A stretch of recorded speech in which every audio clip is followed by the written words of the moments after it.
میں اس پارلیمان کا سب سے کم عمر ترین پارلیمنٹیرین کا اعزاز رکھنے کے ساتھ ساتھ یہ بھی اعزاز رکھتا ہوں کہ میں اپنے 64% عوام کی نمائندگی کروں. میں اپنے نوجوانوں کی نمائندگی ہر موڑ پہ ہر فورم پہ ضرور کروں گا. یوتھ جو ہے ہمارے پاس ایک ایسا ویپن ہے، آپ کہہ لیں ایک ایسا سرمایہ ہے جس کو ہم یوٹیلائز کر سکتے ہیں، لیکن اگر ہم کرنا نہیں چاہتے تو ہم کہہ لیں کہ ہم ٹائم بام کے ساتھ کھیل رہے ہیں. بلوچستان کے نوجوان بھی میرے دل کے بڑے قریب ہیں. میرا تعلق ایک ایسے صوبے سے ہے جس کے لوگ آج بھی سہارا کے ریگستان سے بدتر زندگی گزارنے پر مجبور ہیں. میں یہاں کسی کا شکایت کرنے نہیں آیا جناب اسپیکر. اگر ہم حقیقت کو تسلیم نہیں کریں گے، حقیقت کو آگے نہیں دکھائیں گے تو ہمیں ہماری جو ضمیر ہے وہ ملامت کرتی ہے. اسپیکر، گزشتہ 20 سالوں میں ہمارے صوبے اور ملک میں دہشت گرد حملوں کی وجہ سے کئی ہزاروں جانوں کا قربانی ہوئی ہے. میرے بھائی کو شہید کیا گیا، میرے والد کو شہید کیا گیا، میرے سینکڑوں ساتھیوں کو آج کل شہید کر رہے ہیں. مجھے اللہ نے ہر چیز دی ہے اور میں زندگی گزار رہا ہوں، لیکن کچھ شہداء ایسے بھی ہیں جن کے گھر میں نہ کھانے کو کھانا ہے اور نہ پینے کو پانی. عرض یہ ہے کہ جیسے ڈیفنس کے فنڈز کو انکریز کیا گیا ہے اس بجٹ میں، جو کہ خوش آئند بات ہے اور کرنی چاہیے، اسی طرح ہمارے شہداء کے لواحقین کے لیے کوٹا رکھنا چاہیے جن میں ان کو ابتدائی تعلیم کے مراحل ملیں، ان کو ملازمت کے مواقع ملے یا دوسرے جو مالی امداد ہے وہ ملے. جناب اسپیکر، کسی قوم کا جو مستقبل ہوتا ہے اس کا دار و مدار جو ہوتا ہے وہ ہوتا ہے اس کے نوجوانوں پر، اور یقیناً ہمارے قوم کے لیے ہمارے نوجوانوں نے کئی قربانیاں دی ہیں، جانی قربانیاں دی ہیں، سٹرگلز کیے ہیں، اور ساتھ ساتھ جو ہمارا بزرگ طبقہ ہے انہیں چاہیے کہ وہ اپنے نوجوانوں کی جو تعلیم کے حوالے سے کچھ کریں، ان کے فیوچر کے حوالے سے کچھ کریں، ان کے جو قومی مفادات ہیں اس کو حفاظت کرے. اور اگر ہم اس چیز کو نہیں کرتے تو میں سمجھتا ہوں کہ یہ اس بات کی علامت ہے کہ ہم ایک ڈوبتے ہوئے قوم کی طرف جا رہے ہیں.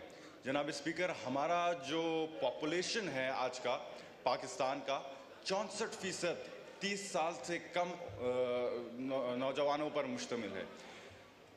کل رات میں جب پی ایس ڈی پی پڑھ رہا تھا اور جتنے بھی ہمارے منصوبے تھے گورنمنٹ کے حساب سے، مجھے بہت افسوس ہوا کہ موجودہ حکومت نے نوجوانوں کے لیے کوئی پالیسیز کی مرتب نہیں کی ہے. پورے پی ایس ڈی پی میں انہوں نے صرف لیپ ٹاپ پروجیکٹس رکھے ہیں، جو کہ میں سمجھتا ہوں کہ حکومت کی کارکردگی ایسی ہے جیسے کہ وہ ساحل کے اوپر کھڑے ہو کر ریت کی دیواریں بنا رہے ہیں. جناب اسپیکر، ایک طرف اگر ہمارے نوجوان طبقہ جو ہے وہ مایوس ہو کر دہشت گرد تنظیموں کی طرف بڑھ رہی ہے، تو دوسری جانب ہمارے ملک میں جو منشیات کا پرابلم ہے اس سے ہم نہیں لپٹ رہے. ایک رپورٹ کے مطابق 90% لوگ 90 لاکھ لوگ ہمارے ملک میں خاص کر کے نوجوان منشیات کا استعمال کرتے ہیں، اور اس مسئلے کے لیے ہمیں نپٹنے کے لیے پاکستان کو نہ تو ہمارے پاس کوئی پلان ہے اور نہ ہی پالیسی.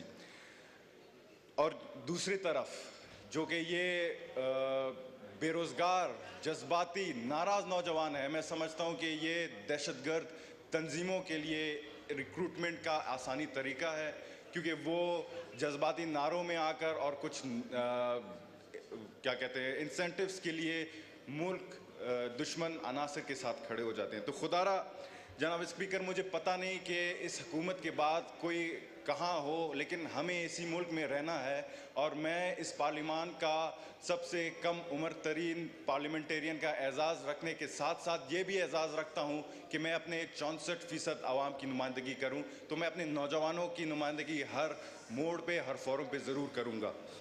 جناب اسپیکر، یوتھ جو ہے ہمارے پاس ایک ایسا ویپن ہے، آپ کہہ لیں ایک ایسا سرمایہ ہے جس کو ہم یوٹیلائز کر سکتے ہیں، لیکن اگر ہم کرنا نہیں چاہتے تو ہم کہہ لیں کہ ہم ٹائم بام کے ساتھ کھیل رہے ہیں. یوتھ پروگرامز کو تشکیل دینی چاہیے تھی, صوبوں سے مل کر بنیادی تعلیم پر, ابتدائی تعلیم پر کام کرنی چاہیے تھی, مختلف شہروں کو آئی ٹی سٹی کا درجہ دینا چاہیے تھا تاکہ ہمارے یوتھ ٹیکنالوجی کے حوالے سے انگیج ہوں.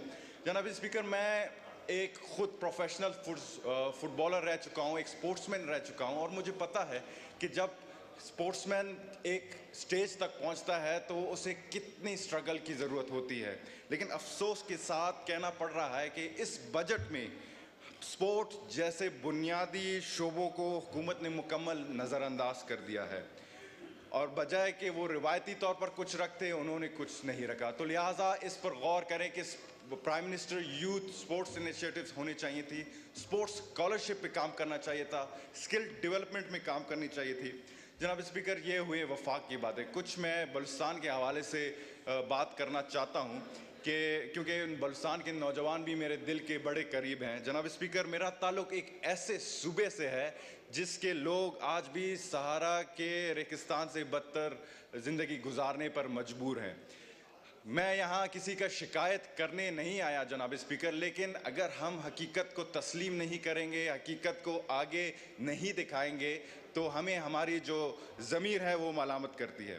جناب اسپیکر, گزشتہ 20 سالوں میں ہمارے صوبے اور ملک میں دہشت گرد حملوں کی وجہ سے کئی ہزاروں جانوں کا قربانی ہوئی ہے, ضائع ہوئے ہیں, جن میں ہمارے سیکیورٹی فورسز ہیں, جن میں ہمارے اسکالرز ہیں, لیبرز ہیں, اسٹوڈنٹس ہیں, سپورٹس مین ہیں. لیکن جناب اسپیکر, یقیناً اگر امن اور استحکام اس ملک اور بلوچستان میں ہے تو انہی کی قربانی کی بدولت ہے, اور میں بھی ان متاثرین میں سے ایک ہوں. میرے بھائی کو شہید کیا گیا, میرے والد کو شہید کیا گیا, میرے سینکڑوں ساتھیوں کو آج کل شہید کر رہے ہیں. لیکن عرض یہ ہے کہ گزارش یہ ہے کہ مجھے اللہ نے ہر چیز دی ہے اور میں زندگی گزار رہا ہوں, لیکن کچھ شہداء ایسے بھی ہیں جن کے گھر میں نہ کھانے کو کھانا ہے اور نہ پینے کو پانی. عرض یہ ہے کہ جیسے ڈیفنس کے فنڈز کو انکریز کیا گیا ہے اس بجٹ میں, جو کہ خوش آئند بات ہے اور کرنی چاہیے, اسی طرح ہمارے شہداء کے لواحقین کے لیے ایک کوٹا رکھنا چاہیے جن میں ان کو ابتدائی تعلیم کے مراحل ملیں, ان کو ملازمت کے مواقع ملے یا دوسرے جو مالی امداد ہے وہ ملے.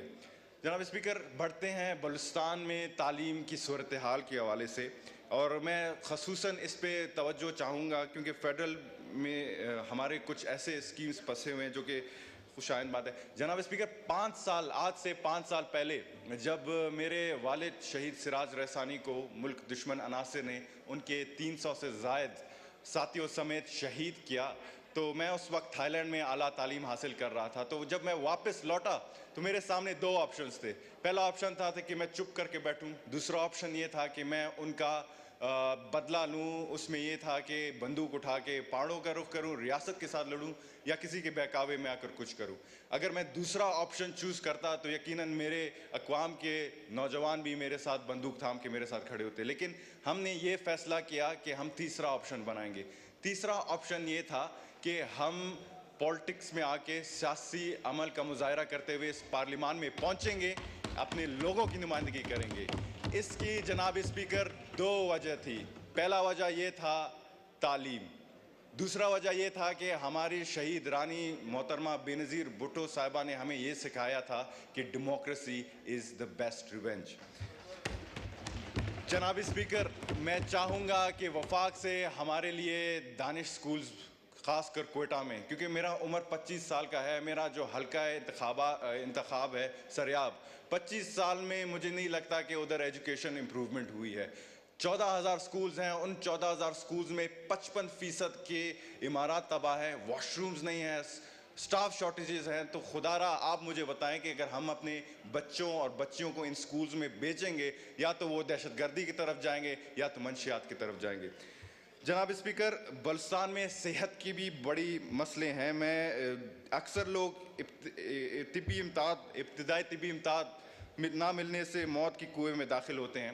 تو خدا را ہمارے جیسے آنریبل ممبر نے پیپلز پارٹی کے سینئر ممبر نے کہا کہ ہمارے چیئرمین کے ساتھ پی ایس ڈی پی میں کوئی مشاورت نہیں کی گئی، تو خدا را اگر ہمارے ساتھ پی ایس ڈی پی میں مشاورت کرتے تو ہم انہیں بہتر بتا سکتے تھے کہ بلوچستان میں ہیلتھ کے حوالے سے کیا ضرورت ہے۔ کوئٹہ جیسے شہر میں ہمارے پاس ٹراما سینٹرز نہیں ہیں، سریاب جو کہ کوئٹہ کا دل ہے، لوگ دن بدن ٹریفک حادثات سے مر رہے ہیں، تو خدا را اس پر بھی توجہ دی جائے۔ جناب اسپیکر، گیس کے حوالے سے ہم اگر بات کریں تو گیس کی دریافت جو ہوتی ہے وہ بلوچستان سے ہوتی ہے، اور بلوچستان سے ہی گزر کر پورے ملک میں جاتی ہے، اور یقیناً ہمارا جو معاشی پہیہ ہے ملک کا وہ ہمارے ہی گیس سے چلتا ہے۔ لیکن افسوس سے کہنا پڑ رہا ہے کہ کوئٹہ جیسے شہر میں سریاب جو کہ کوئٹہ کا دل ہے، میرا گھر بھی وہاں ہے، آج بھی لوگ لکڑی جلا کے کھانا پکاتے ہیں۔ دوسری اگر ہم بات کریں جو ہمارا زراعت ہے اس پر ہمارا بہت زیادہ ڈپینڈنسی ہے، اور پانی کی قلت کی وجہ سے ہمارا جو ضروریات ہے وہ پوری نہیں ہو رہی، اور دوسری طرف کچی کینال منصوبوں سمیت دوسرے پروجیکٹس جو ہیں ان پر کام نہ ہونے سے ہمارا زراعت تباہی کی طرف جا رہی ہے۔ اور رہی صحیح دوسری کسر، وہ تو بجلی پورا کر رہی ہے کہ بجلی ہمارے 24 گھنٹے میں صرف 2 سے 3 گھنٹے ہیں، تو لہٰذا اس گیس اور بجلی کے سمندر کے چند قطروں پر ہمارے بھی حق تسلیم کیا جائے۔ جناب اسپیکر، میں وائنڈ اپ کر رہا ہوں، آخر میں 2 ریکویسٹ وفاق سے کروں گا کیونکہ میرا یہ پہلا ٹائم ہے وفاق میں۔ سب سے پہلے یہ ہے کہ بلوچستان کے مسئلے کو آپ سمجھیں دلچسپی کے ساتھ۔ ہم یہاں بھیک مانگنے نہیں آئے وفاق میں، ہم اپنا یہاں حق مانگنے آئے ہیں، اور ہم جانتے ہیں کہ حق کو حق کی طرح کیسے مانگتے ہیں۔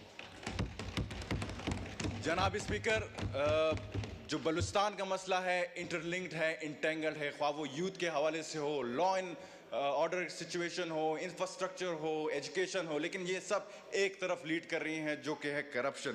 جناب اسپیکر، ہمارے چیئرمین کا بلاول بھٹو زرداری صاحب کا زیرو ٹالرنس اپروچ اپنانے کا فیصلہ ہے اس پہ کرپشن پہ، اور اسی طرح میں وفاق سے بھی یہ درخواست کروں گا کہ بلوچستان کے جتنے بھی منصوبے آتے ہیں، یا خواہ وہ افسران کے حوالے سے ہو یا اسکیمز کے حوالے سے ہو، ہمارے اوپر وہ یہ واضح کریں، اس کی نشاندہی کی جائے تاکہ ہمیں پتہ چلے کہ ہمارے نوکریاں کون بھیج رہا ہے، ہماری ایجوکیشنز کی سیٹس کہاں بک رہی ہیں۔ اور جہاں تک بات ہے نوجوانوں کی، میں سمجھتا ہوں کہ جتنے بھی ہمارے فیڈرل میں بلوچستان کے کوٹا آتے ہیں ان میں میک شور کریں کہ بلوچستان کے ہی لوگ لگیں تاکہ ہمیں پتہ چلے۔ آخر میں جناب اسپیکر، میں وزیر اعظم صاحب سے یہ درخواست کروں گا کہ بلوچستان اپنے کابینہ کے ساتھ ہیں، ہمارے ایجوکیشنل انسٹیٹیوٹس میں وہ سیمینارز کرے تاکہ ہمارے نوجوانوں کو جانے کہ کس طریقے کے وہ جو گریونسز رکھتے ہیں ان کو سنیں۔